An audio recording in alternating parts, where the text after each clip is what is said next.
It's a great example of how powerful storytelling, so a brand thing, can really heavily influence results from a performance perspective. This is the B2B Performance Marketing Podcast by Webmarketer, here to help you make the right moves with your B2B advertising. No spin, no smoke and mirrors, just honest insights from the advertising frontline. Welcome back to the podcast. I'm Maelien. And I'm Louis, and today we're going to be covering one of those topics that flares up every few weeks on LinkedIn, which is demand generation versus performance marketing, or to put it another way, brand marketing versus direct response. Yeah, it's one of those polarizing topics, isn't it? It doesn't take you long to find someone that's really bigging up their side, and then they're just trashing the other side, and then there's hundreds of arguments in the comments. And then the question we're always asking ourselves is this just all for engagement? If we were doing this for engagement, then we'd also pick a side and lean in hard. But because we're focused on transparency, then it's really important for us to argue both sides and focus on the truth. The problem isn't with which side is right, it's the fact that there's a fence dividing them in the first place. Yeah, if you do 100% demand gen, it's like having a football team with no strikers. You're doing loads of great build-up play, but there's no one there to put the ball in the net. And then if you do 100% performance marketing, it's like having strikers and nothing else. So people to put the ball in the net, but no one giving them the opportunity to do that. First off, let's take a look at why the big global brands can lean so heavily on brand campaigns and still see results. Because that's often where the debate starts. Someone points to McDonald's or Coca-Cola or Apple and can really easily find a piece of marketing that's brand-led. And the reason they can do this is really simple. If you see a Coke ad, the chances that you're at a shop selling Coke that same day is really high. Now, McDonald's is the same. You're never far from a drive-through. And Apple have built a fan base so loyal that just mentioning a new product is enough to get queues outside of their stores. The key point here is that brand advertising is direct response because they're all already a household name. When you've already got that much brand awareness and activation, you only need a much smaller nudge for people to take action. And that's what most SMEs in B2B don't have. We're starting from a relative standstill. And that's why it's dangerous for smaller brands to copy the big ones, because we can't just copy and paste their playbook. It won't work. Now, I just want to quickly cover category maturity to illustrate this point. There's a great book called Blue Ocean Strategy by Chan Kim and Renee Moburn that says there's two different types of market, blue oceans and red oceans. Red oceans are typically more mature and overcrowded. There's plenty of demand, but you're often fighting against loads of competitors for the same customers. And then blue oceans are the opposite. Competition is irrelevant because you're basically creating a new category and making the rules as you go. In a red ocean market, performance marketing plays a much bigger role. The demand is already there, so the play is to capture it as efficiently as possible. But in a blue ocean category, the product or service doesn't exist yet, and there's no demand to capture. You've got to create it yourself, which naturally makes demand gen more important. Most B2B businesses are somewhere in between, which means that demand gen and performance marketing have to work together. So this leads really nicely into something that we see time and time again. When we're working with a new client, one of the first things that we check is how many monthly branded searches that they're getting organically. If it's 2,000 or more and their budget is roughly $5,000 a month, then we know that we can almost always turn their ads around, even if their performance hasn't been great in the past. And that's not because we'll just pile tons of spend into branded keywords. That's something that we see as a cop-out. And it's actually something that a lot of performance marketing agencies get a really bad rep for doing.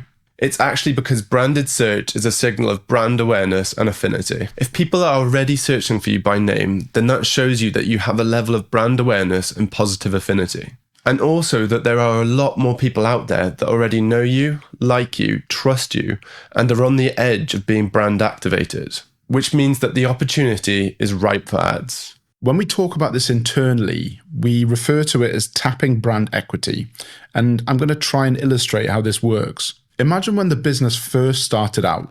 The brand was an empty barrel. And by brand, we don't mean logos and color palettes. We mean what the business stands for, how people feel about it, what they would say about it to someone else unprompted in a conversation. Now, as the business grows and more people hear about it, that barrel starts to fill with brand awareness. And as it fills, people are either going to have a positive or a negative experience. So how much that barrel fills is the brand awareness, and what it fills with, so positive or negative experiences, is the brand affinity. And the nature of that affinity will determine whether the content of the barrel is sweet or sour.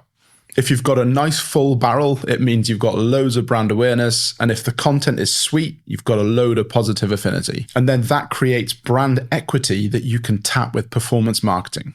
And here's the part that's so easy to forget. A lot of what's in that barrel never shows up in your dashboards. It's happening in what's known as the dark funnel. Conversations happening in Slack and Slack communities, in WhatsApp groups, and in conversations over coffee. The stuff that's pretty much invisible to reporting and attribution software. Now, we're big advocates of setting up your conversion tracking properly so that you can have more insightful reports and optimize your ads better. But this is a big reason why you can never take your performance marketing data as the full truth at face value. It's also a big part of the reason that some companies can launch ads and they work really quickly.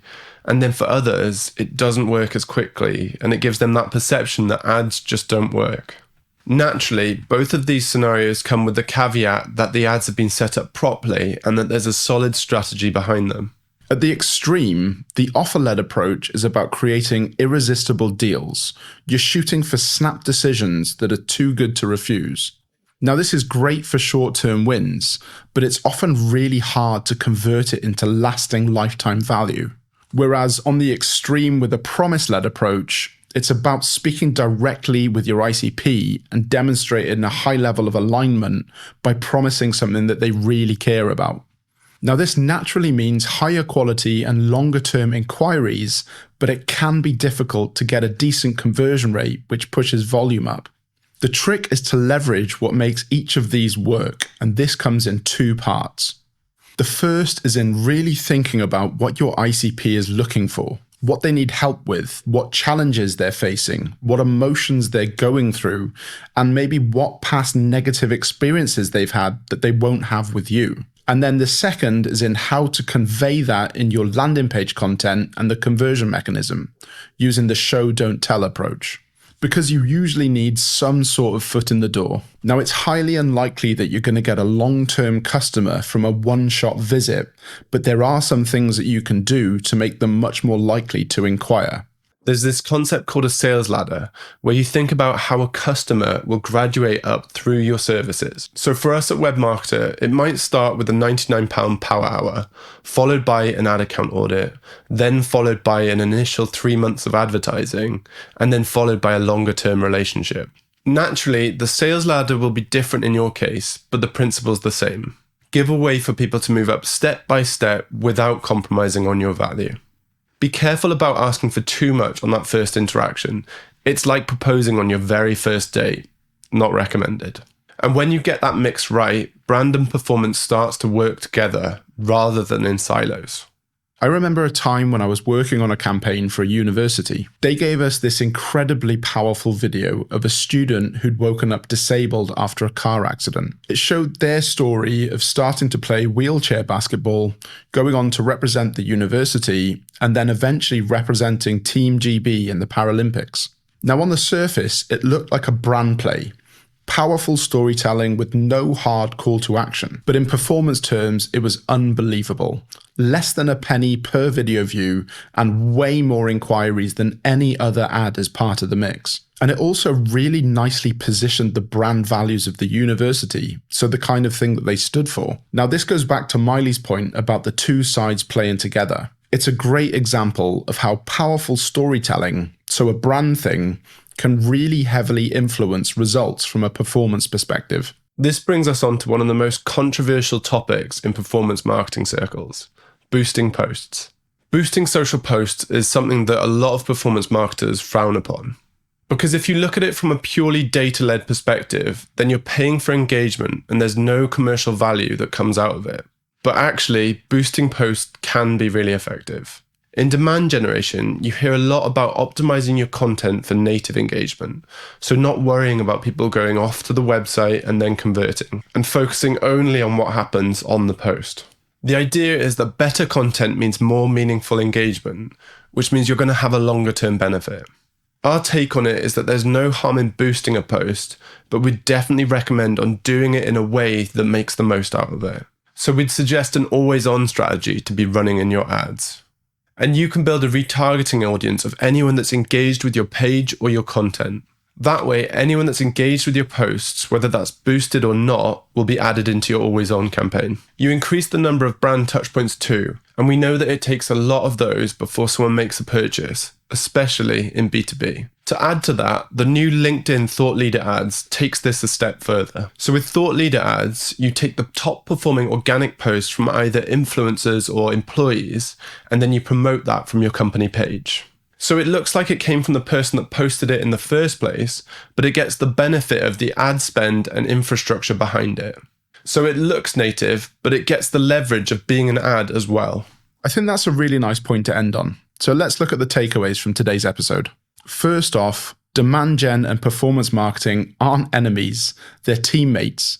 If you lean too far in one direction, you're going to make it much harder to win. Don't copy the big brands. The size of their brand and their levels of awareness and affinity means that they can use brand marketing like direct response. In B2B, and especially for SMEs, we've got to build and capture demand at the same time, with the same level of TLC applied to both. Think about market maturity. In a red ocean market, you need more performance marketing to capture demand, and in a blue ocean market, you need to create it. Most of us sit somewhere in the middle, which means we've got to find a balance between the two. Use branded search as a signal for brand awareness and affinity. A full barrel of positive awareness trickles down and makes your performance marketing work harder. And remember that a lot of that awareness and affinity is built in the dark funnel. Making a promise or an offer isn't one or the other. While we're not saying you always need an offer, the principles of each of them are really powerful. You've got to demonstrate that you're a perfect fit for your ICP and give a good, genuine reason to act now, or at least not make that first step too much of a commitment. And finally, there's nothing wrong with boosting posts, as long as you're building retargeting audiences or using content for LinkedIn Thought Leader ads. If you found this useful, please leave us a review. Our goal is to remove the smoke and mirrors from the B2B advertising world, and reviews really help us towards this. And if you've got a burning question or you're facing a challenge that you'd like us to explore, please just let us know. You can head to webmarketeruk.com/topic and fill in the form. We really want to make every episode as useful as possible, and we read every single message. Thanks for listening, and catch you next time.